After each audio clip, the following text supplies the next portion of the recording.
ہماری مائیں اور بہنیں بھی گھروں کے اندر کھانا بناتی ہیں، کوئی چیز تیار کرتی ہیں تو ان کو معلوم ہوتا ہے کہ اس میں نمک زیادہ ہے یا کم ہے، یہ چیز کتنی دیر تک چل سکتی ہے، کتنی دیر تک خراب ہو سکتی ہے، یا کتنے لوگ اس کو استعمال کر سکتے ہیں۔ ایسے ہی اللہ رب العالمین نے تمام کائنات کو وجود بخشا ہے، تمام کائنات کو پیدا فرمایا۔ اس میں بہت سی مخلوقات اللہ رب العالمین نے بنائی ہیں، ان میں سے ایک انسان ہے جن میں آپ اور ہم بھی ہیں۔ انسانوں کے تحفظ کے لیے ہر دور کے اندر اللہ رب العالمین نے انبیاء کرام علیہ الصلاۃ والتسلیم کو مبعوث فرمایا تھا، بھیجا تھا تاکہ امتوں کو، لوگوں کو، اللہ کے بندے اور بندیوں کو یہ بتلا سکیں کہ اس طرح سے رہو گے تو تم اللہ کے محبوب بندے بن کر رہو گے، اور اگر اس طریقے سے رہو گے تو اللہ تبارک و تعالی تم سے ناراض ہوگا، اور جب اللہ کی ناراضی ہوتی ہے تو پھر دنیا کے اندر بھی انسان بے چین رہتا ہے، پریشان رہتا ہے۔ جب اللہ تبارک و تعالی کسی بندے سے راضی ہوتے ہیں تو راضی ہونے کی علامت یہ ہے کہ اللہ تبارک و تعالی اپنے بندے اور بندیوں کو جن سے راضی ہوتا ہے ان سے کچھ آزمائشیں، کچھ امتحانات لیتا ہے، اور پھر ان کو دین کی سمجھ اور دین پر قربانیاں دینے والا بناتا ہے۔ آپ کسی بھی تاریخ کو اٹھا کر دیکھ لیں، نبی کریم صلی اللہ علیہ وسلم کی پیدائش والا مہینہ چل رہا ہے، ربیع الاول کا مہینہ ہے۔ اسی مہینے میں نبی کریم صلی اللہ علیہ وسلم کو اللہ تبارک و تعالی نے پیدا فرمایا تھا۔ اب آپ کے خاندان کی قربانیاں آپ دیکھیں، عبد المطلب پر کس طریقے سے قربانیاں آئی تھی، حضرت آمنہ پر کس طریقے سے مجاہد قربانیاں آئی ہیں کہ بچہ پیٹ میں ہے، باپ دنیا سے جا رہا ہے، اور بچہ یتیم پیدا ہو رہا ہے، اور بچہ ابھی صحیح معنی میں کام دھام کرنے کے قابل بھی نہیں ہوا ہے۔ جس دادا کی پرورش میں رہ رہا ہے وہ دادا بھی دنیا سے جا رہا ہے۔ اب آپ اندازہ لگائیں کہ کیا حال گزر رہا ہوگا اس وقت ان کے اوپر کہ سوچا کرتی تھی کہ میرے بچے کو کون انگلی پکڑ کر گھماوے گا، اور کون کاندھے پر بٹھا کر اس کو بازار کی سیر کرائے گا، کون میرے بچے کو لے کر گھما کرے گا۔ یہ سارے کے سارے تخیلات حضرت آمنہ کے دلوں کے اندر تخیلات گھوما کرتے تھے، لیکن ادھر سے اللہ رب العالمین کے یہاں انتظام چل رہا تھا کہ تم فکر نہ کرنا، جب محمد الرسول اللہ صلی اللہ علیہ وسلم کو سیر و تفریح کی ضرورت پڑے گی تو جبرائیل امین انگلی پکڑ کر گھماویں گے، اور جب سواری کی ضرورت پڑے گی تو کسی باپ کے کاندھے کی سواری کی ضرورت نہیں ہے، کسی باپ کی پیٹھ کی سواری کی ضرورت نہیں ہے، بلکہ ہم آسمانوں سے براق بھیجیں گے جس پر نبی کریم صلی اللہ علیہ وسلم کی سیر ہوگی۔ تو ادھر بظاہر قسمہ پرسی کا عالم ہے، لیکن ادھر اللہ کی طرف سے سارے کے سارے انتظامات کیے جا رہے ہیں۔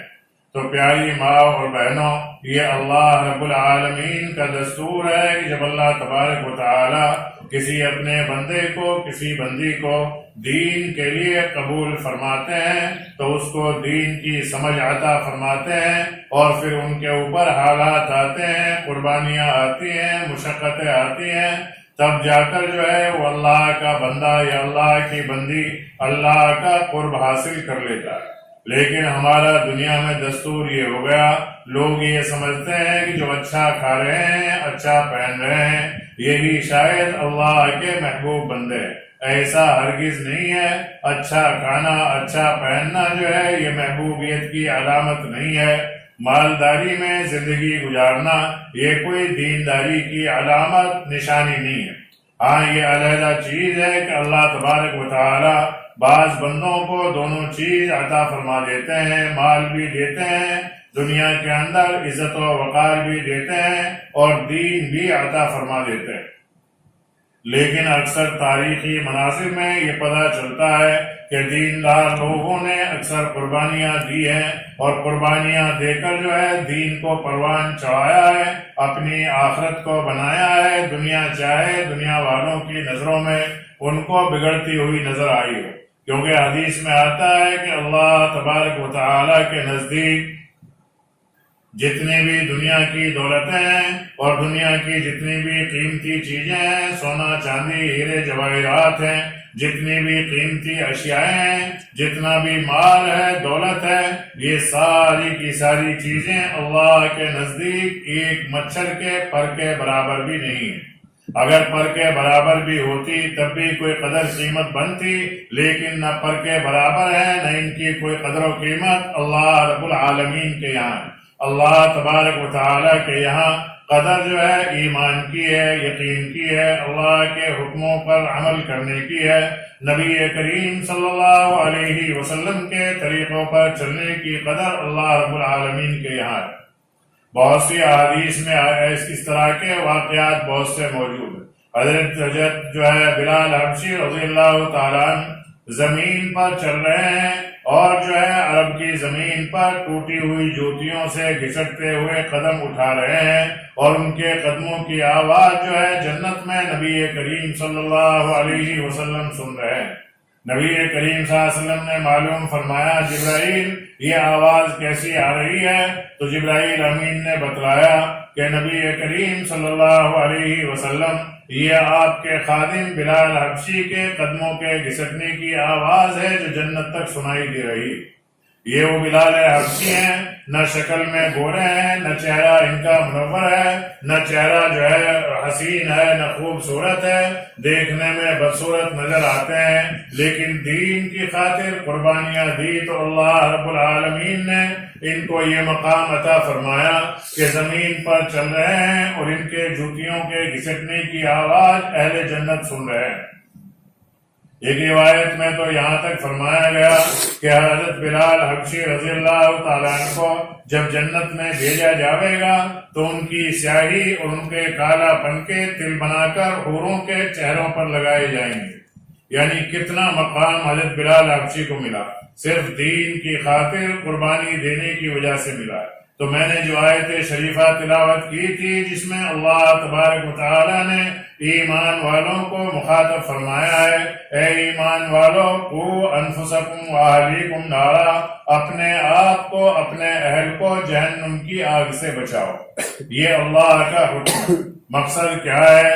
مقصد یہ ہے کہ جتنی بھی بدعمالیاں ہیں یہ ساری کی ساری بدعمالیوں کا نتیجہ جہنم ہے، ان کی سزا جہنم ہے اور وہ دہکتی ہوئی آگ ہے۔ اور اللہ رب العالمین نے آگے ارشاد فرمایا وقودها الناس والحجارہ، وہ آگ ایسی آگ نہیں ہے جو پھونک سے بجھ جاوے، وہ ایسی آگ نہیں ہے کہ جس پہ پانی ڈالو تو وہ ختم ہو جاوے، وہ ایسی آگ نہیں ہے کہ جس کے اوپر زیادہ چیز جلانے کے لیے رکھو تو وہ ختم ہو جاوے، بلکہ وہ آگ ایسی ہے جس کا ایندھن جو ہے انسان ہے اور پتھر ہے۔ ہم دنیا میں دیکھتے ہیں کہ پتھر کے کوئلے کی آگ اتنی سخت ہوتی ہے کہ لکڑی کے کوئلے سے 10 گنا زیادہ ہوتی ہے، اور یہ آگ جو دنیا کے اندر ہے اس کو 700 مرتبہ پانی میں بجھا کر جو ہے بھیجا گیا ہے۔ جب اس میں اتنی طاقت اور قوت موجود ہے کہ اگر اس میں پتھر بھی ڈالا جاتا ہے وہ خاک ہو جاتا ہے، اور جب اس کے اندر جو ہے کوئی بھی چیز ڈالی جاتی ہے جل کر راکھ بن جاتی ہے۔ اب اندازہ لگائیں کہ جہنم کی آگ کتنی خطرناک ہوگی۔ اللہ رب العالمین اس آگ سے ہم سب کی حفاظت فرمائے۔ پیاری ماں اور بہنوں، یہ آگ سے بچاؤ کے طریقے کیا ہیں؟ اس آگ سے بچنے کا طریقہ کیا ہے؟ اس کو اللہ تبارک و تعالیٰ نے دوسری جگہ بھی ارشاد فرمایا۔ وَأَنفُسَكُمْ وَأَهْلِيكُمْ نارا میں بتانا یہ مقصود ہے کہ جہنم کی آگ سے اپنی ذات کو بھی بچانا ہے اور اپنے اہل و عیال کو بھی بچانا ہے۔ جہنم کی آگ سے بچنے کا طریقہ نمازوں کا اہتمام کرنا ہے، رمضان مبارک میں روزے رکھنے ہیں، اگر مال اللہ تبارک و تعالیٰ نے دیا ہے اس کی زکوٰۃ ادا کرنی ہے، اور مال عطا فرمایا ہے تو اس پر حج کرنا ہے۔ اور جتنے بھی احکام شرعیہ ہیں ان تمام پر اپنے آپ کو چلانا ہے. یہ اس آگ سے بچنے کا بالکل آسان طریقہ، یعنی جو بھی کوئی کام ہم کر رہے ہوں اس کام کو اللہ کے حکم کے مطابق اور نبی کریم صلی اللہ علیہ وسلم کے طریقے کے مطابق کر رہے ہوں. چاہے ہمارا کھانا ہو، پینا ہو، لیٹنا ہو، بیٹھنا ہو، چلنا ہو، پھرنا ہو، گھر کی جتنی بھی ضروریات زندگیاں ہیں ان ساری کی ساری زندگیوں کے اندر جو ہے ہمیں اللہ اور اس کے حبیب سرکار دو عالم صلی اللہ علیہ وسلم کے طریقوں کو اپنانا. اب یہ ربیع الاول کا مہینہ چل رہا ہے جس میں نہ جانے ہم کن کن خرافات میں پڑ جاتے ہیں اور کیا کیا جہالتیں ہمارے گھروں کے اندر سے جاری ہو رہی ہیں. آج سے 1443 سال پہلے قرآن مکمل ہو چکا ہے. الیوم اکملت لکم دینکم واتممت علیکم نعمتی ورضیت لکم الاسلام دینا. یہ قرآن پاک کی آیت اللہ تبارک و تعالی نے نازل فرما دی ہے کہ دین مکمل ہو چکا ہے.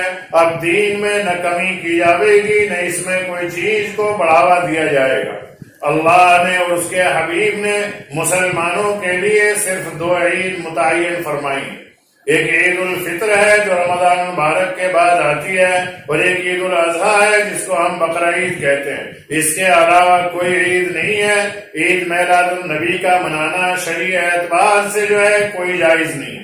کیوں؟ اس لیے کہ عید کے معنی خوشی کے آتے ہیں، اور خوشی بے شک جو ہے نبی کریم صلی اللہ علیہ وسلم کی ولادت تمام کائنات کی خوشی کا مقام ہے. لیکن منانے کے طریقے کے لیے نبی کریم صلی اللہ علیہ وسلم نے خود اس کا کہیں پر حکم نہیں فرمایا. 63 سالہ زندگی میں آپ صلی اللہ علیہ وسلم جب حیات تھے کبھی آپ صلی اللہ علیہ وسلم کی زندگی میں اس طریقے کے جشن نہیں منائے گئے تھے، اور کبھی بھی جو ہے کوئی جو ہے آپ صلی اللہ علیہ وسلم کا برتھ ڈے نہیں منایا گیا تھا.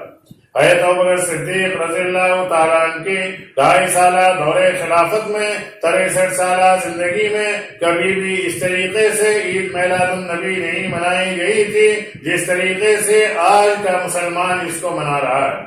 حضرت عمر فاروق رضی اللہ تعالیٰ عنہ کی دور خلافت میں، حضرت عثمان بن عفان کے دور خلافت میں، حضرت علی بن ابی طالب کے دور خلافت میں، حضرت امیہ کے دور خلافت میں، حضرت حسن اور حسین رضی اللہ تعالیٰ عنہ کی حیات طیبہ میں کبھی بھی جو ہے اس طریقے سے میلادیں جشن میلاد النبی یا عید میلاد النبی کو نہیں منایا گیا تھا.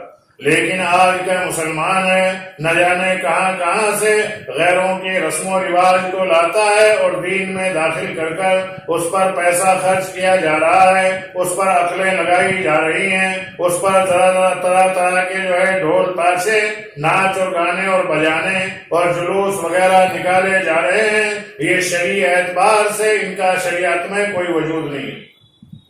نہ قرآن پاک میں اس کے منانے کا حکم ہے، نہ احادیث نبویہ میں منانے کا حکم ہے، نہ صحابہ کے دور سے کہیں تاریخ ملتی ہے، نہ بزرگان دین کی زندگی میں اس کا وجود ملتا ہے. پیران پیر دستگیر خواجہ عبد القادر جیلانی رحمۃ اللہ علیہ سے لے کر صابر کلیری تک، صابر کلیری سے حضرت نظام الدین اولیاء رحمۃ اللہ علیہ تک، حضرت خواجہ معین الدین چشتی رحمۃ اللہ علیہ تک، حضرت خواجہ باقبلہ رحمۃ اللہ علیہ تک، اور جتنے بھی اکابرین عظام دنیا میں تشریف لائے اولیاء کرام رہے، کسی نے بھی کبھی بھی اس طریقے سے جشن عید میلاد النبی نہیں منایا تھا جس طریقے سے آج کا مسلمان منا رہا ہے. نماز پڑھتا نہیں ہے، روزہ رکھتا نہیں ہے، زکوٰۃ دیتا نہیں ہے، حج کرتا نہیں ہے، مسجد میں جا کر جو ہے مسجد کو آباد کرنے والے عمل میں شرکت کرتا نہیں ہے، بس روڈوں پر غیروں کی طرح سے جو ہے جشن مناتے پھر رہے. آپ خود اندازہ لگائیں، کلمہ طیبہ لا الہ الا اللہ محمد الرسول اللہ صلی اللہ علیہ وسلم پڑے ہوئے پانی پر اگر دم کر دیا جاوے، وہ پڑا ہوا پانی بھی زمین پر گرانا منع ہے. اگر کسی پانی پر اللہ کا کلام پڑھ کر دم کر دیا جاوے تو اس پانی کی بھی قدر بن جاتی ہے۔ اگر کسی رقعے پر، کسی کاغذ پر اللہ کا کلام لکھا ہوا ہو اور کسی مسلمان کو زمین پر گرا ہوا نعوذ باللہ مل جاوے تو فوراً آدمی اسے جھاڑے گا اور جھاڑنے کے بعد چومے گا، پیشانی کو لگاوے گا اور پھر اس ورقے کو اٹھا کر جو ہے رکھے گا۔ کوئی پوچھے کہ کیا ہے تو یوں نہیں کہے گا کہ قرآن کا یا پارے کا یا اللہ کے کلام کا پھٹا ہوا ورقہ ہے، بلکہ یوں کہے گا کہ یہ ورقہ کوئی شہید ہو گیا تھا، اس کو جو ہے کسی نے گرا دیا، لہٰذا میں اس کو اٹھا رہا ہوں۔ تو جس کاغذ پر اللہ کا کلام لکھا جاوے وہ بھی برکتی بن جاتا ہے، جس پانی پر جو ہے پڑھ کر پھونک دیا جاوے وہ پانی دم کیا ہوا پانی بھی برکتی بن جاتا ہے۔ اب آپ اندازہ لگاویں عید میلاد النبی کے جلوس میں یا گھروں پر جو ہے لا الہ الا اللہ محمد الرسول اللہ صلی اللہ علیہ وسلم کے لکھے ہوئے جھنڈے لوگ لہرا رہے ہیں۔ اب بارش آئے گی، پانی ان کے اوپر گرے گا، لا الہ الا اللہ کے اوپر سے گرتا ہوا پانی اسی نالی میں جاوے گا جس نالی کے اندر بیت الخلا بہ رہا ہے، جس نالی میں ٹٹی اور پیشاب بہ رہے ہیں، جن گلیوں میں ہم جوتوں سے پھر رہے ہیں، انہی نالیوں میں گلیوں میں وہی لا الہ الا اللہ محمد الرسول اللہ صلی اللہ علیہ وسلم لکھے ہوئے جھنڈے کے اوپر سے بارش کا پانی گرتا ہوا ان گندی نالیوں میں بہے گا۔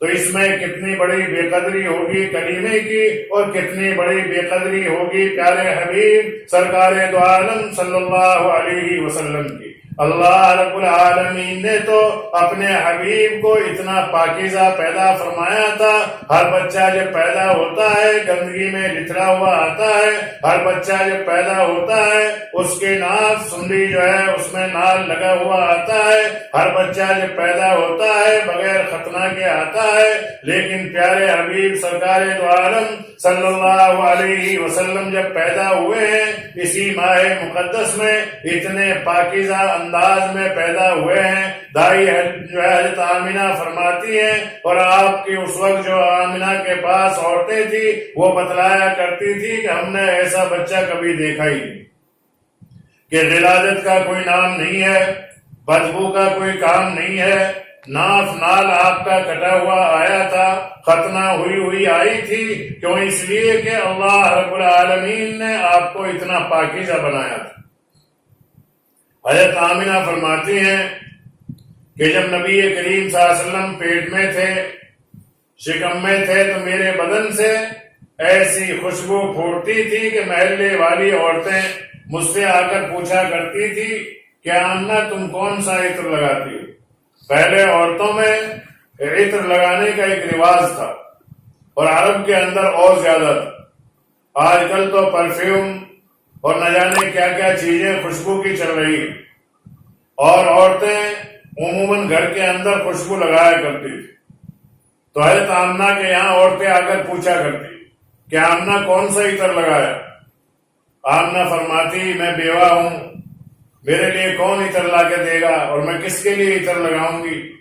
میں نے آج تک کبھی کوئی عطر نہیں لگایا، پہلے نہیں لگایا، میں اب بھی نہیں لگاتی۔ عورتیں کہتی کہ چھپاتی ہے، بتاتی نہیں، بہت قیمتی عطر لگاتی ہے۔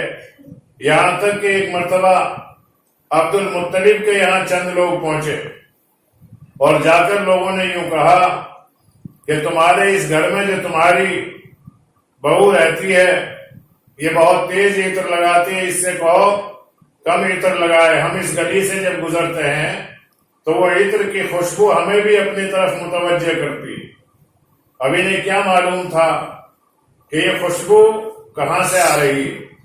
اللہ رب العالمین نے پیارے حبیب سرکار دو عالم صلی اللہ علیہ وسلم کی خوشبو حضرت آمینہ کے بطن مبارک سے ظاہر فرما دی تھی۔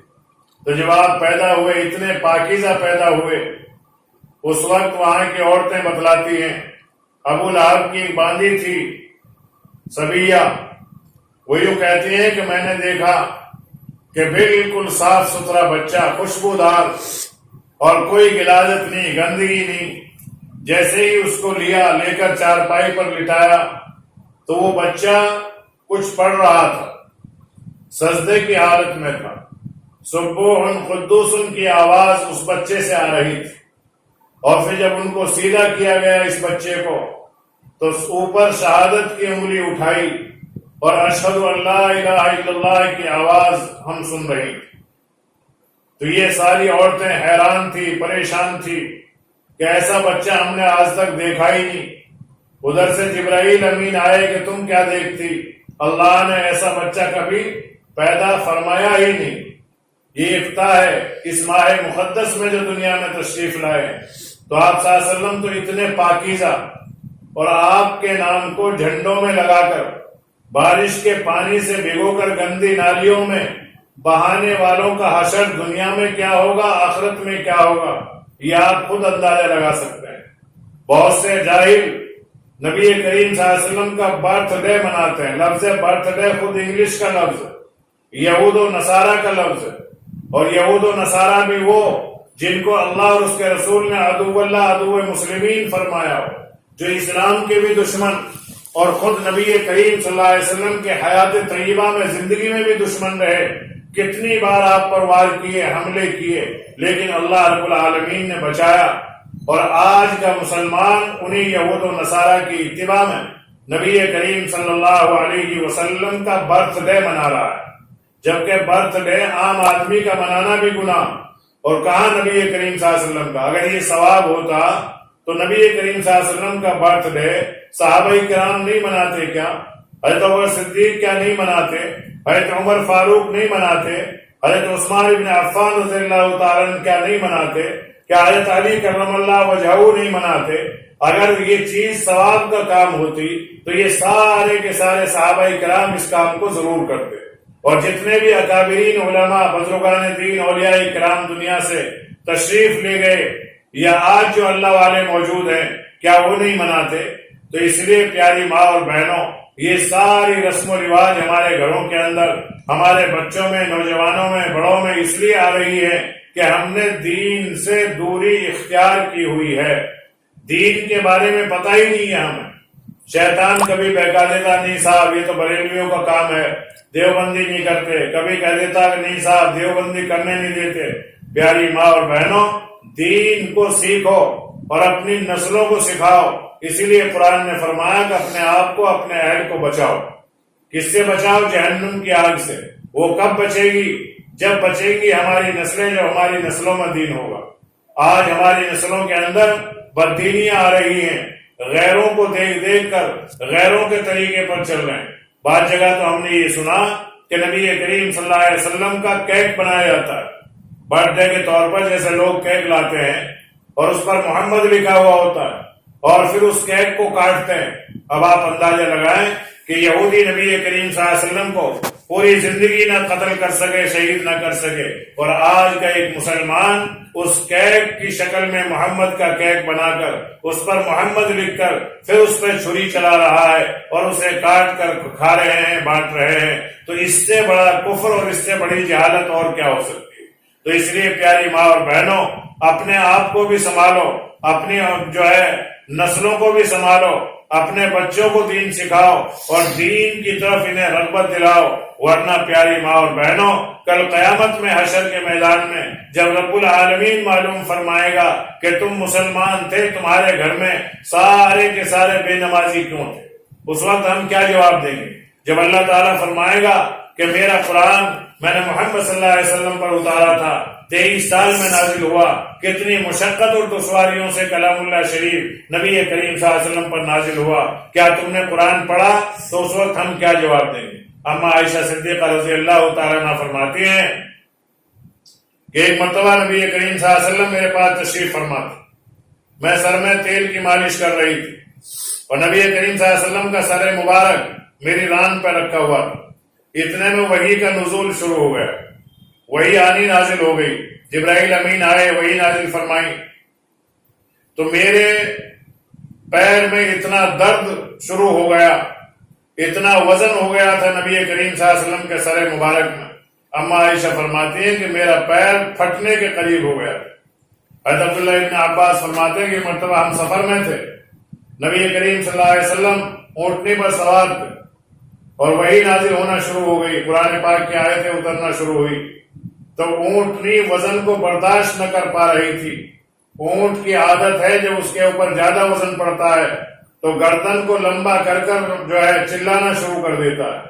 حضرت عبداللہ ابن عباس فرماتے ہیں کہ ہم دیکھ رہے تھے کہ اونٹنی ایسا کر رہی تھی جیسے اس کے اوپر بہت زیادہ وزن لاد دیا. تو نبی کریم صلی اللہ علیہ وسلم نے فرمایا کہ وہی کے وزن کو یہ برداشت نہیں کر پا رہی.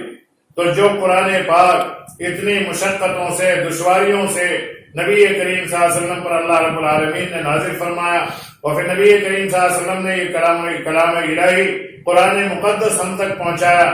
آج ہمارے گھروں کا بہت سوں کا یہ حال ہے کہ بعض گھروں کے اندر ایک بھی قرآن پڑھنے والی بہن یا ایک بھی قرآن پڑھنے والا بھائی نہیں, یا اگر ہیں بھی تو وہ قرآن کو ہاتھ نہیں لگاتے. کبھی موقع لگا رمضان میں کھول لیا, کبھی ضرورت پڑی قرآن خوانی کرا لی, یا کبھی موقع لگا تو اس نے جو ہے کبھی کبھی پڑھ لیا.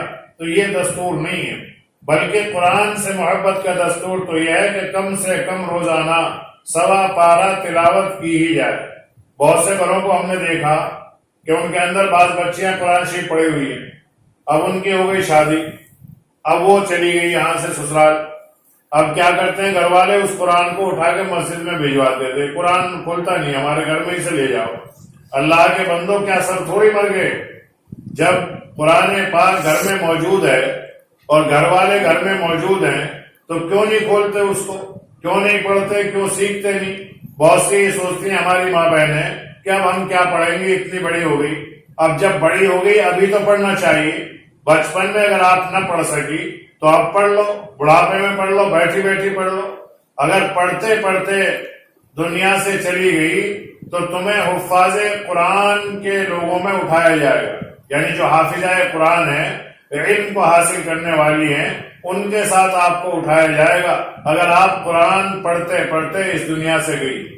بہت سی کہتے ہیں ہمیں ٹائم نہیں ملتا, اور دروازے پہ کھڑے ہو اس سے باتیں کرنے میں چاہے 1.5 گھنٹہ مشغول کر لو, خوب ٹائم ملے گا. چاہے ہنڈیا جل جائے, چاہے توے پہ روٹی رکھی ہو, دروازے پہ کوئی پکارے, گیس بند کر کے جا کے کھڑی ہو کے بتلانے لگ جائے گی, لیکن قرآن کے لیے وقت نہیں. تو اس لیے پیاری ماں اور بہنوں, سوچو, اپنے گھروں کو دیندار بناؤ.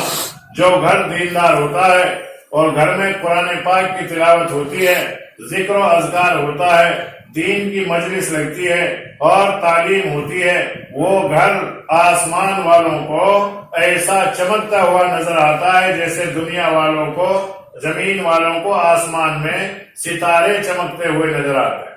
ہم سب چاہتے تو یہی ہے کہ ہمارا سارا گھر دیندار بن جائے, لیکن محنت کرنے کے لیے تیار نہیں. اس لیے پیاری ماں اور بہنوں, سوچو, مرنا تو ہے ہی. اب سے پہلے کتنی ہماری بہنیں ان گھروں میں رہ کے چلی گئی, اور ہم بھی ایک نہ ایک دن چلے جائیں گے. ایسے ہی موت آئے گی, چلے جائیں گے, لیکن کم سے کم جب جاویں تو ایمان کے ساتھ جاویں, یقین کے ساتھ جاویں, نماز پڑھنے کی حالت میں جاویں, پاکیزگی کی حالت میں جاویں, غلاظت کی حالت میں نہ جائیں. ہم نے عموماً یہ دیکھا ہے جو ہماری ماں بہنیں نماز نہیں پڑھتی وہ استنجا بھی نہیں کرتی. جو ہماری ماں بہنیں نماز نہیں پڑھتی وہ بچوں کے پیشاب سے بھی نہیں بچتی. ہماری ماں بہنیں جو نماز نہیں پڑھتی وہ اپنے بدن کو, اپنے کپڑوں کو پاک بھی نہیں رکھتی. تو مجھے کون سی نماز پڑھنی؟ جبکہ حالت یہ ہونی چاہیے کہ گھروں کے اندر عورتوں کو پاکیزگی کا ماحول زیادہ رکھنا چاہیے. اور جب سے یہ مشینیں چلی ہیں, واشنگ مشینیں, جب سے تو اللہ ہمارے حال پر رحم فرمائے. نہ نمازی کے کپڑوں کی خیر ہے, نہ حجن کے کپڑوں کی خیر ہے, اور نہ بچوں کے کپڑوں کی خیر ہے. سارے کپڑے اکٹھے کیے, چاہے اس میں بالغ بچے کے کپڑے ہوں, چاہے نابالغ بچوں کے پیشاب کے قطروں کے کپڑے ہوں, اور چاہے حجن کے کپڑے ہوں, سارے ڈال دیے اس کو. ایسا مت کرو, گھروں کے حالات کو سدھارو. نوجوان بچوں کے کپڑے الگ دھو, مردوں کے کپڑے الگ دھو, چھوٹے بچوں کے کپڑے الگ دھو, اپنے کپڑے الگ دھو. جو بوڑھی بڑی ہیں, ساس ہیں, پھوپھی ہیں, یا گھر میں کوئی بھی بوڑھی ہے, دادی ہے, ان کے کپڑے بالکل الگ دھو. دیکھو جو ضعیف مرد ہو یا عورت, ان کی حالت عموماً بچوں جیسی ہو جاتی ہے. ضعیف مرد ہو یا عورت, سب کی حالت بچوں جیسی ہو جاتی ہے. بعض لوگ پیشاب کے قطرات نکل جاتے ہیں, جیسے چھوٹا بچہ, اسے ہی پتہ نہیں کہ کب اس نے کہاں پیشاب کر لیا. بعض لوگ پیشاب کیا اسی میں کھیل رہا, اسے یہ پتہ نہیں ناپاک. ایسے ہی جب بڑھاپے میں آدمی پہنچتا ہے, لقد خلقنا الانسان فی احسن تقویم, ثم رددناہ اسفل سافلین. قرآن خود بیان فرما رہا ہے اسے کہ ہم نے انسان کو بہترین انداز میں پیدا فرمایا، لیکن جب یہ بڑھاپے کو پہنچتا ہے تو پھر جو ہے یہ بالکل بدترین درجے کو پہنچ جاتا ہے. ہاتھ ساتھ نہیں دے، خوب چاہ رہا آدمی کہ میں اپنے ہاتھ سے لوٹا اٹھاؤں، دوسرے ہاتھ سے کپڑا دھو لوں، لیکن ہاتھ میں طاقت ہی نہیں رہی تھی. آنکھوں سے دیکھنا چاہ رہا کدھر پیشاب کے قطرے چھینٹیں آئی تھی، لیکن دکھائی نہیں دے رہے بیچارے. وہ زبان سے بولنا چاہ رہا لیکن بولا ہی نہیں جا رہا. آواز دینا چاہتا ہے کہ کوئی بیٹی کوئی بہو باہر ہے، مجھے اٹھا کے لے جاؤ، اتنے وہ آئی، آواز وہاں تک پہنچی نہیں، اتنے کپڑے ناپاک ہو گئے. اب کپڑا بھی اپنا بھی ناپاک، جہاں بیٹھی وہاں بھی ناپاک، اسے بیچاری کو پتا ہی نہیں کچھ، اور اسے یہ بھی پتا نہیں ناپاک ہو گیا کوئی معاملہ. تو اس لیے میں یہ درخواست کر رہا ہوں کہ چھوٹے بچوں کے کپڑے بالکل الگ دھویا کرو، اور جو بالغ بچے ہیں ہمارے گھروں میں، چاہے وہ لڑکے ہوں یا لڑکیاں، ان کے کپڑے بالکل الگ الگ دھوئے جائیں.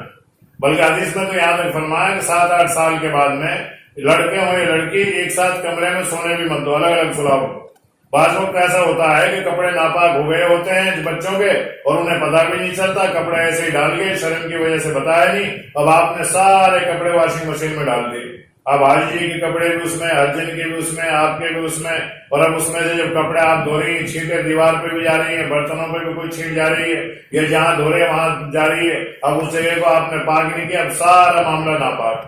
آپ نے ابھی وہاں کپڑے دھوئے، تھوڑی دیر میں وہاں بہن آئی، بیٹی آئی، انہوں نے لا کے برتنوں کی ڈلیاں رکھ دی. اب وہ برتن دھو رہی ہے وہیں پہ، وہ پہلے ہی جگہ ناپاک تھی. اب وہیں گلاس دھل رہے ہیں، وہیں کپ دھل رہے ہیں، وہیں پلیٹیں دھل رہی ہیں، اب وہ سارے کی ساری چیزیں ناپاک ہو گئی. پہلے تو کم سے کم الگ الگ کپڑے دھلتے تھے مشینوں سے پہلے، تو پتا ہو جاتا تھا، ایک ایک کپڑے کو دیکھ دیکھ کے پتا چل جاتا تھا. لیکن اب تو اکٹھے اٹھاویں دھوبیوں کی طرح اسی میں ڈالتے ہیں گڈھے میں. اب مشین چل رہی ہے، بعضوں تو رات بھر چل رہی ہے، اور صبح تک جو ان کو اٹھایا نچوڑ نچاڑ کے سکھا دیا، محل چھوٹا نہ چھوٹا. تو پاک کرنا بھی بہت ضروری ہے. اس لیے جو عورتیں نماز نہیں پڑھتی عموماً احتیاط بھی نہیں کرتی. اب جب کپڑے ناپاک ہیں، اب آپ آٹا گوندھ رہی، ظاہر سی بات ہے آٹا گوندھتے وقت میں کبھی روپٹے کو سنبھالنا پڑے گا، کبھی شلوار کو سنبھالنا پڑے گا، کبھی قمیض کو سنبھالنا پڑے گا. بھیگا ہاتھ جب آپ کے کپڑے میں لگا، کپڑا آپ کا ناپاک ہے، اب ہاتھ بھی ناپاک ہو گیا. اب انہی ناپاک ہاتھوں سے آپ روٹی بنا رہی ہیں. غذا کا بہت زبردست اثر پڑتا ہے. بعض فقیہین نے تو یہ فرمایا کہ بچہ جب 18 مہینے کا ہو جائے اس وقت سے اس کی حلال اور پاکیزہ غذا کا خیال کرو. لیکن ایک حدیث میں آتا ہے کہ بچہ جب پیٹ میں ہو جبھی سے ماں کے اثرات اس بچے پر پڑتے ہیں. ایک واقعہ پڑھا تھا میں نے ایک کتاب میں کہ ایک نابینا عورت تھی اور اس کے 7 لڑکے تھے، 7 ولی. نابینا عورت، 7 لڑکے اللہ نے ان کو دیے، اور 7 کے 7 وقت کے ولی اور عالم بنے. اب ایک دن ماں کے دل میں یہ خیال آیا کہ تم میرے 7 بیٹے ہو، 7 ولی ہو، اللہ والے ہو، کیا تم اللہ سے دعا نہیں کر سکتے کہ کوئی تمہاری بہن بھی ہو جائے، لڑکی پیدا ہو جائے؟ تو انہوں نے کہا کیوں نہیں کر سکتے دعا. اب دعا کی، اللہ نے قبول فرمایا کیونکہ اللہ کا حکم ہے. وَإِذَا سَأَلَكَ عِبَادِي عَنِّي فَإِنِّي قَرِيبٌ. جب میرا بندہ یا میری بندی مجھ سے کوئی بھی سوال کرتا ہے، اللہ فرماتا میں اس کے سوال کا جواب دیتا ہوں. اور ہمارا مزاج یہ بنا ہوا ہے، کوئی بھی دقت آوے، کوئی بھی پریشانی آوے، ہم ادھر ادھر جھک مارتے پھرتے ہیں، اللہ کے دربار میں نہیں جاتے. ایک صاحب مجھ سے یوں کہہ رہے ابھی پچھلے ہفتے، جی کیا کروں، اب تو مجھے 50 روپے بھی ادھار نہیں ملتے. میں کیوں؟ میں نے سب سے مانگ لی، جتنے میں بھی جان پہچان والے تھے سب سے میں نے ادھار لے لیا، اب دیا کسی کا نہیں ابھی. اب مجھے کہاں سے ملے؟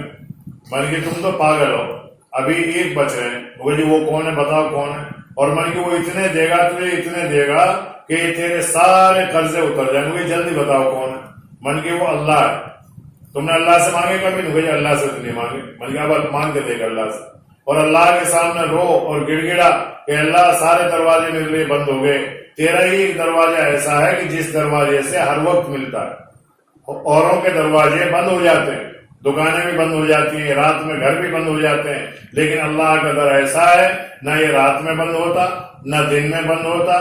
ہم سو رہے ہوتے ہیں، اللہ ہماری حفاظت فرما رہا ہوتا ہے. اللہ تبارک و تعالیٰ کا در کبھی بھی بند نہیں ہوتا. تو جب بھی کوئی ضرورت ہو اللہ سے دعا مانگو. دیکھو کس طریقے سے مسائل حل ہوتے ہیں. کوئی بھی دقت آئے، پریشانی آئے، فوراً پاکیزہ لباس پہنو، صلاۃ التوبہ پڑھو اور 2 رکعت نماز پڑھ کر فوراً اللہ سے مانگو۔ دیکھو انشاءاللہ کام پورے ہوں گے نہیں ہوں گے، دعا قبول ہوگی نہیں ہوگی۔ بلکہ جو بندہ یا جو اللہ کی بندی اللہ سے نہیں مانگتی، اللہ تعالیٰ اس سے بڑا ناراض ہوتا ہے، اور اتنا ناراض ہوتا ہے اس سے، پھر حدیث میں آتا ہے کہ اللہ تعالیٰ پھر اس کو انہی لوگوں کے حوالے کر دیتا ہے۔ اب پھرتی ہیں ہماری بہنیں، کوئی قسط دلوا دو بہن، کہیں سے بیاج پہ دلوا دو، کہیں % پہ دلوا دو، کیا کریں مجبور ہیں، اب لینا تو پڑے گا ہی، اس کا قرضہ لے رکھا، ٹائم پورا ہو گیا، اب پھر رہی ہے۔ اور یہ پتہ نہیں ہے کہ 2 رکعت نماز پڑھ کے تنہائی میں رو رو کے اللہ سے مانگ لیتے، اے اللہ تو نے ہی مجھے پیدا فرمایا، تو نے ایمان دیا ہے، تو نے محمد صلی اللہ علیہ وسلم کا مجھے امتی بنایا ہے، اے اللہ تو ہی دینے والا ہے، اے اللہ تو اسباب پیدا، اللہ کے لیے اسباب کی ضرورت نہیں، اللہ تعالیٰ نہ جانے کہاں سے کیسے دے، یہ اللہ ہی جانتا ہے۔ وَمَن يَرْزُقْ مِنْ حَيْثُ لَا يَحْتَسِبُ، اللہ تعالیٰ ایسی جگہ سے انتظام فرماتا ہے جہاں سے بندے کا گمان بھی نہیں ہوتا۔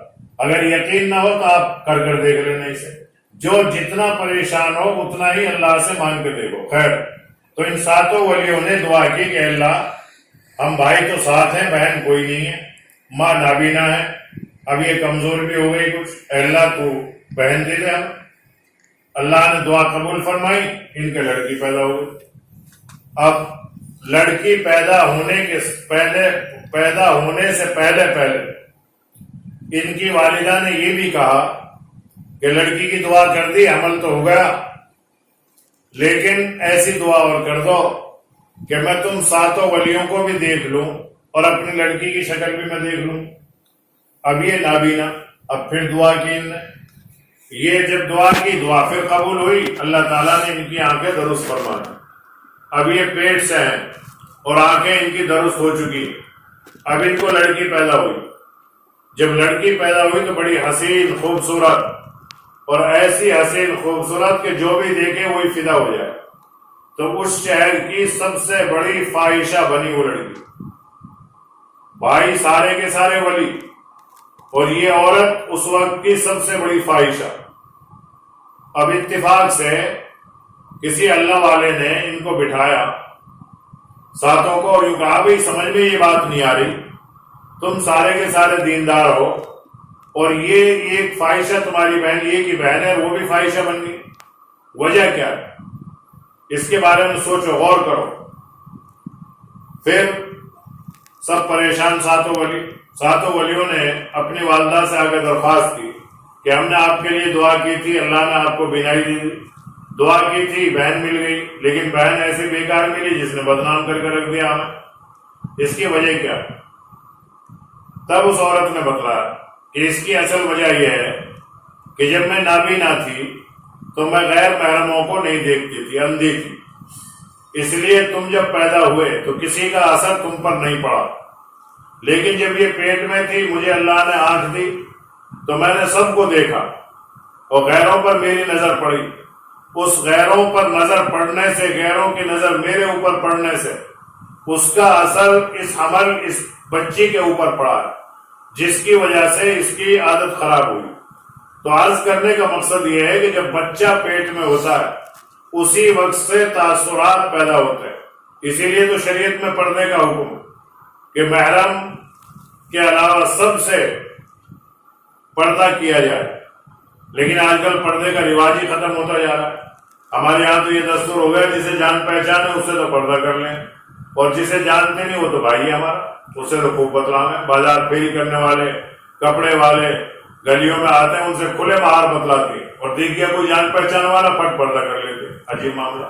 جبکہ غیروں سے زیادہ پردہ ہونا چاہیے، یہ حال دکانوں پہ ہمارا، ماں بہنیں جائیں گی برقع پہن کے، بڑے اچھی لگتی ہیں، ادب احترام میں جا رہی ہیں، اور وہاں جیسے ہی گئی امر ناتھ کی دکان پہ پھٹ پھٹ نقاب ایک طرف میں، بھیا یہ پھاڑ دے، بھیا یہ دے دے، بھیا یہ دے دے، اور وہ بھیا بھیا کر کے وہ پوری کمائی کو لے لیتے ہیں، جو بچے کما کے لائے وہ بھی، اور جو شوہر کما کے لائے وہ بھی، اس سے بھیا بھیا کہتے رہیں گے، میٹھی میٹھی باتیں کر کر کے جو ہے ساری کمائی جو ہے ان سے سمیٹ لیتا ہے۔ ایک غیر بنیے نے بلکہ یوں بتلایا کہ مسلم عورتوں سے جتنی ہماری کمائی ہوتی ہے اور نہیں ہوتی کسی سے بھی، کیونکہ ان بیچاریوں کو پتا تو ہوتا نہیں، یہ بس جو ان کے من میں چڑھ گیا 100 روپے کا سوٹ 300 میں لے آئیں گے، بڑی خوش ہو کے لا کے اور دکھائیں گے اسے، اور یہ پتہ نہیں لٹ پٹ کے وہاں آ گئی. اگر مرد سے منگاتی تو شاید یہ مرد اسے 200 کا بھی نہیں لیتا، لیکن یہ جاتی ہے ان کو چڑھا دیتا. پہلے سے پوچھ لیتا کیا روپے کا دکھاؤں. اب جب اس نے یہ پوچھ لیا کیا روپے والا دکھاؤں، اب چاہے 2 روپے والا اسے 1000 والا مانگا اس نے تو اب 800 میں لے گی اسے.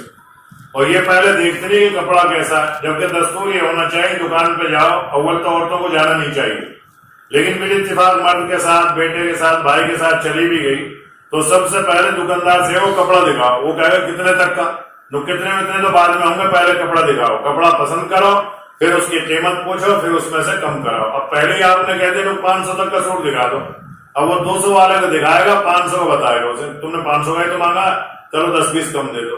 اب ہے وہ 200 روپے کا سوٹ اور 400 روپے میں لے کے کودتی ہوئی آئی. تو وہ دکاندار ہی بتا رہا تھا کہ مسلم عورتوں سے جتنی ہماری کمائی ہوتی ہے اتنی نہیں ہوتی کسی سے بھی ہماری. تو یہ تاثرات پڑتے ہیں حمل سے ہی. تو اس لیے غذا کا بڑا زبردست معاملہ. سب سے پہلے تو غذا حلال کی ہو، جو ہم کھا رہے ہیں اپنے بچوں کو کھلا رہے ہیں، اگر جہنم کی آگ سے بچانا ہے. دوسرے نمبر پر پاکیزہ ہو، کتنی بھی حلال کمائی ہو، اگر اس کو ہم نے گندا کر کے کھلایا، جیسا کہ میں عرض کر رہا تھا کہ جو بہنیں نماز نہیں پڑھتی ان کا لباس عموماً ناپاک رہتا، بچوں کے پیشاب سے بھی نہیں بچتی. بہت سی عورتیں جو کہنے بھائی دودھ پیجیے بچے کا تو پیشاب پاک ہے تو پی لو اسے. پاک کہاں ہے، ناپاک ہے وہ بھی. ہاں اتنا ضرور ہے کہ اگر لڑکے کا پیشاب کپڑے پہ لگا ہے تو اس کو ہلکے سے دھونے سے 3 بار دھونے سے وہ پاکیزہ ہو جائے گا. ایسا نہیں کہ پورا کپڑا نکالو پھر اسے بار بار نچوڑو پھر دو.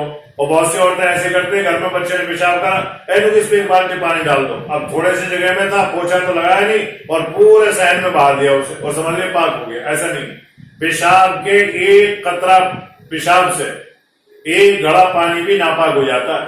اگر صحن میں بچے نے پیشاب کیا، آپ نے اسی جگہ کو پوچھے سے اگر پاک نہیں کیا ہے اور پورے میں آپ نے 10 بالٹی پانی بہا دیا، پورا صحن اب آپ نے ناپاک کر دیا. تو اس لیے دودھ پیتے بچے کا پیشاب بھی ناپاک، اس سے بھی بچنا چاہیے. اور آج کل تو بہت سی تدبیریں چل رہی لیکن پھر بھی نہیں بچ پاتی. اور بہت سیوں کے لیے تو بہانا نماز میں بھی بچہ چھوٹا آ گئی، اگر اسی حال میں موت آ گئی پھر کیا کریں گے. ایک نماز کو قضا کر پڑھ لینے پر جب 2,88,00,000 برس جہنم میں جلنے کی سزا ہے تو جس نے شروع سے ہی نہیں پڑھی اس کا کیا حال ہوگا. اس لیے اللہ رب العالمین نے بڑا آسان فرمایا، دین یسر ولا عسر، دین بڑا آسان. اب تک نہیں پڑھی نمازیں توبہ کر لو آج سے اور آئندہ کے لیے پابندی کرو. پھر قضا عمری کا بہت آسان طریقہ. تمہیں تو قسط لینے کی عادت ہے نا، قسطوں میں پیسے لو، ایسی نمازیں بھی قسطوں میں بڑی آسانی سے ادا ہو جاتی. مثال کے طور پہ ہماری کوئی بہن 5 سال اس نے نماز نہیں پڑھی، اب جو ہے 5 سال تک وہ نمازوں کی قضاء عمری کرے. قضاء عمری کا طریقہ کیا ہے؟ ہر نماز کے ساتھ فرض نماز کو اور عشاء کی نماز کے ساتھ فرض اور وتر کو پڑھ لے. مثلا جوہر کی نماز پڑھنی ہے، 4 سنت پڑھ لی، 4 فرض پڑھ لے، 2 سنت 2 نفل پڑھ لے. اب 4 فرض قضا عمری کے پڑھ لو اور ترتیب یوں لگا لو کہ میں نے 5 سال پہلے سے نماز چھوڑ رکھی تھی، 2 سال کی چھوٹی ہوئی ہے، 1 سال کی چھوٹی ہوئی، بس اسی ترتیب سے 5 سال کی چھوٹی ہے 5 سال تک پڑھتے رہو، 2 سال کی چھوٹی ہے 2 سال تک پڑھتے رہو. اور یہ اللہ کا شکر ہے کہ نمازیں چھوٹی نہیں، زیادہ دھیان نہیں ہے، 2-4 مہینے کی چھوٹی ہوں گی اندازے سے تو 2-4 مہینے پڑھ لو. ظہر میں ظہر پڑھ لو، عصر کی نماز سے پہلے عصر پڑھ لو، مغرب میں مغرب کے بعد پڑھ لو، عشاء میں عشاء کے بعد پڑھ لو، فجر میں فجر کی نماز سے پہلے پڑھ لو. اور اگر فجر میں نہیں پڑھی گئی، یہ آنکھ کھلی فجر کی ادائی پڑھی ہے تو پھر جو ہے اسے ظہر میں ڈبل کر لو قضا عمری کی. تو بہت آسان طریقہ قسطوں میں. تو پھر اللہ تبارک و تعالیٰ معاف فرمانے والے بھی، اور اللہ اتنے غفور رحیم ہے، ہو سکے 10 سال کی قضا کی ہوئی نمازوں کو 2 لفظوں میں ہی معاف فرما دے. اے اللہ مجھ سے غلطی ہو گئی اور میں نے نمازوں کو ادا نہیں کیا، اب سے میں نمازوں کا اہتمام کروں گی، ہو گئی توبہ، اللہ تعالیٰ ویسے معاف فرما دے گا. لیکن اپنی طرف سے قسط پھر بھی ادا کر دو. یہ قسط والا ہوتا ہے نا، بعض وقت بیاج کیا ہے چھوڑ دیں کسی غریب پہ، نقصان چلو کوئی بات نہ تو مول دے دو، اور بعض لوگ اس پہ تو مول بھی نہیں چلو جانے دو کوئی بات نہ چھوڑو. اور اللہ تعالیٰ تو بہت زیادہ غفور رحیم، اس لیے اس چیز کا خاص خیال کرو. گھر میں جتنے بھی بالغ مرد ہیں عورتیں ہیں وہ سارے کے سارے نماز کی پابندی کریں. عورتیں گھروں میں پڑھیں، مردوں کو جو ہے مسجدوں میں بھیجا کرو.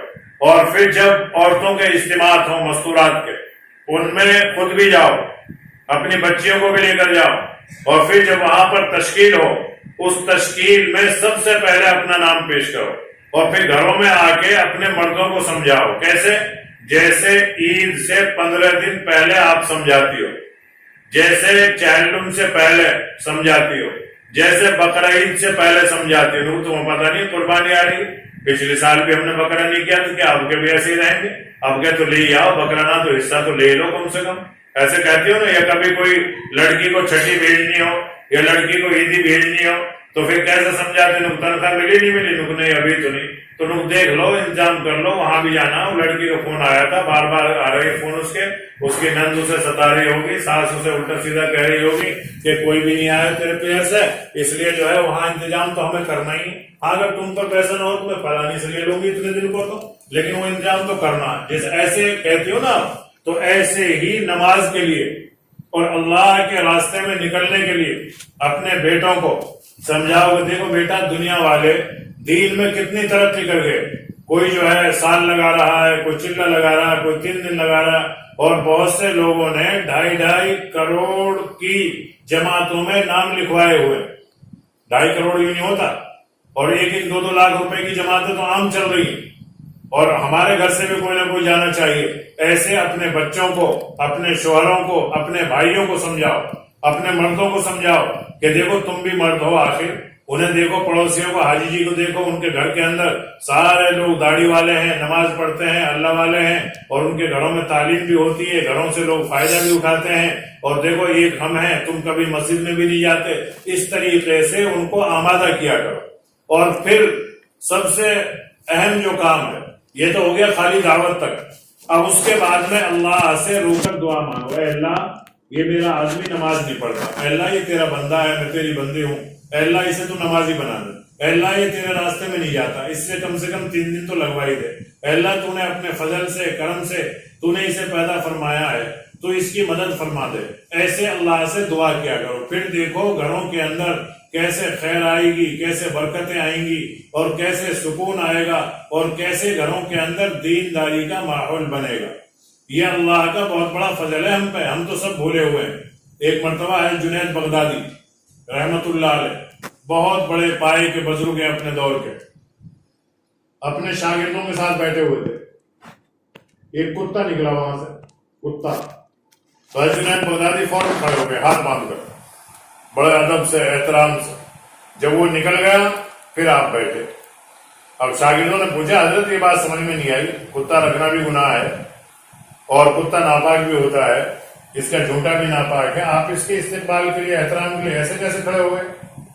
تو حضرت نے فرمایا کہ اس کتے نے مجھ سے ایک سوال کیا تھا، اللہ نے اس کو زبان عطا فرمائی اور اس نے مجھ سے سوال کیا، اور میں اس کے سوال کا آج تک جواب نہیں دے سکا۔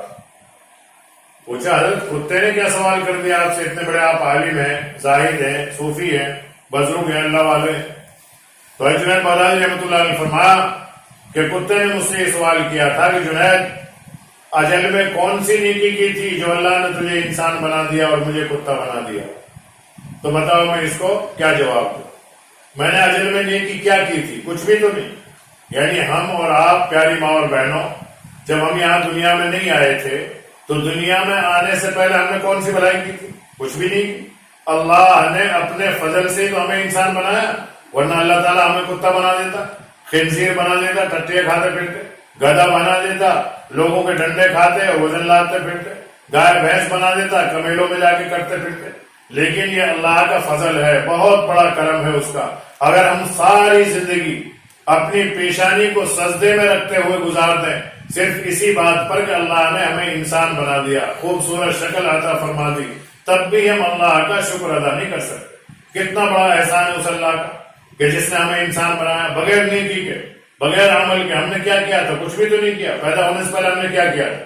کچھ بھی نہیں۔ اللہ نے اپنے فضل سے بنایا ہے، تو یہ اللہ کے فضل کا شکر ادا کرنا چاہیے ہمیں۔ یہ اللہ کا فضل ہے کہ اللہ نے ہمیں ایمان دے دیا، یہ اللہ کا فضل ہے ہمیں تعلیمی حلقوں میں بیٹھنے کا موقع دے دیا، یہ اللہ کا فضل ہے کہ اللہ نے دعوت جیسا کام ہمیں عطا فرما دیا، یہ اللہ کا فضل ہے کہ 3 دن چلہ 4 مہینہ عشرہ لگانے کا موقع اللہ تعالیٰ نے ہمیں عطا فرما دیا۔ یہ کتنا بڑا فضل ہے اس اللہ کا۔ تو اس لیے پیاری ماں اور بہنوں، جب جہاں پر بھی مجلسیں ہوں وہاں پر سب جایا کرو، اور جہاں تشکیلیں ہوں وہاں اپنا نام لکھوایا کرو، اور اپنے مردوں کی بھی تشکیل کیا کرو۔ پھر بھی اگر کوئی مسئلہ حل نہ ہو تو سیدھا سا مسئلے کا حل استغفار اور درود پاک کی کثرت اور اللہ تبارک و تعالی سے دعا مانگنا۔ تو یہ کریں گے انشاءاللہ، اللہ تعالیٰ مجھے بھی اور آپ کو بھی عمل کی توفیق عطا فرمائے۔ وآخر دعوانا ان الحمدللہ رب العالمین۔ تو اب یہ درخواست ہے کہ اگلا